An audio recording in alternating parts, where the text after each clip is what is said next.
A couple years ago, I came here to Craster and I walked up to Dunstanburgh Castle by myself. And I wasn't expecting it, but I became completely overcome with emotion at just how idyllic the whole experience was. And I did a video about that, which I'll link in the description if you want to check it out. But it was a really magical evening, golden hour. I was there just by myself with a castle and a sea and a few sheep, and it was really awesome. And today I get to go back to that same place on this beautiful sunny afternoon and share it with Ian and our two friends from North Carolina. But before we hike out to the castle, there are a couple other things we need to do in Craster. I absolutely love this fishing village and am thrilled to be back here. It is a charming and picturesque place from so many angles. In my last video about Craster, I took you to L. Robeson & Sons to buy kippers, which I then did a taste test of. I'll link to that video in the description. Today, we are headed back to the Jolly Fisherman across the road to try their famous crab sandwich, as well as the amusingly named Posh fish finger sandwich.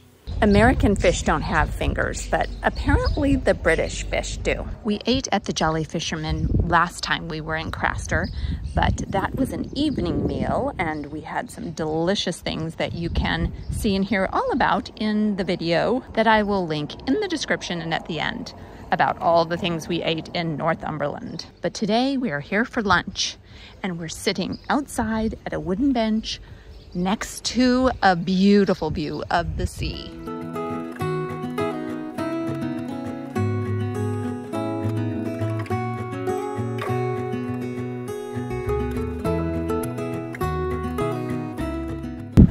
This is my view from where I'm sitting to eat lunch, and it's pretty amazing.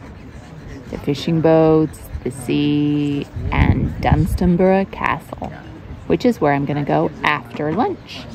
Ian ordered the famous crab sandwich and I'm going to give it a try. Okay, so I've had a crab sandwich once before in Devon when we went there and everyone said, you have to try a crab sandwich. I tried it and I didn't love it, and I didn't love it once again. It tasted kind of fishy to me, which by the way, inside L. Robeson & Son, when we went in to buy the kippers, that was like the fishiest aroma of my entire life.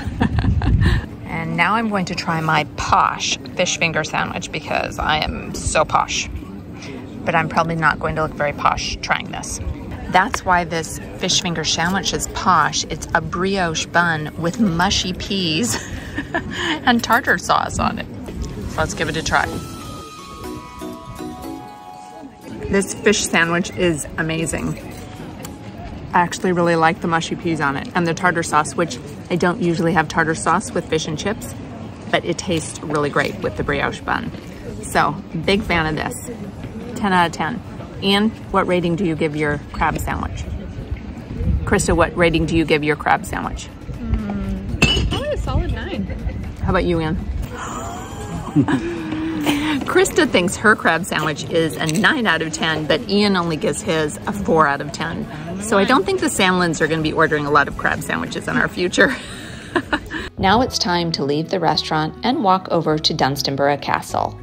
Walking along the seashore with its fishing gear and a scattering of magenta flowers, of course, and like any good British beach in the summertime, a bit of ice cream.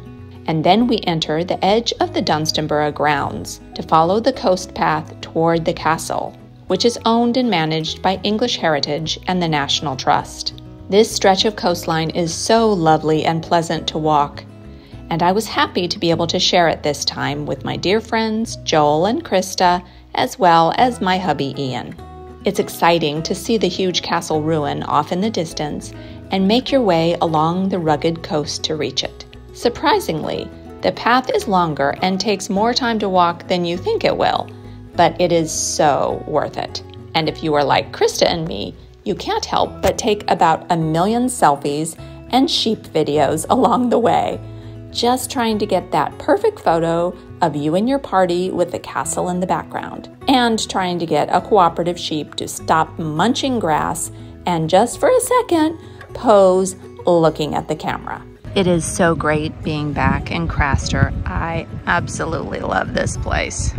And just like in Cornwall, I love seeing fishing boats and the harbor and the fishing village.